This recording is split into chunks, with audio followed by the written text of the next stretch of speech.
वज़ीर आज़म इमरान खान के ऐलान के बाद भारतीय पायलट को वाघा बॉर्डर पर इंडियन हुक्काम के हवाले कर दिया गया, लेकिन वहां पहुंचने पर अभिनंदन का कोई इस्तकबाल हुआ और ना ही उन्हें कोई खास इज्जत दी गई, जबकि इंडियन एयरफोर्स के ऑफिसर्स ने अभिनंदन के दिमाग का मेडिकल टेस्ट कराने का इंदिया भी दे दिया।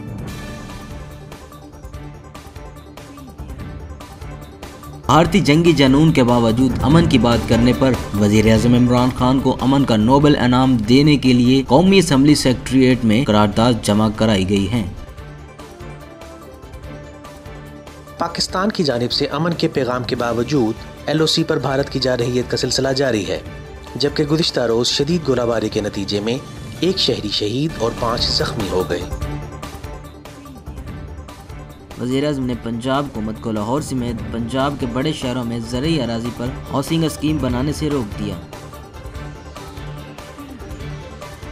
भारतीय जेल में शहीद किए गए शाकरुल्लाह की मैयत पाकिस्तान के हवाले कर दी गई। बलूचिस्तान के मुख्तलिफ इलाकों में शदीद बारिश और बर्फबारी के बायस सैलाबी सूरत हाल पैदा हो गई, जिसकी वजह से कई राब्ता सड़कें बंद हो गई।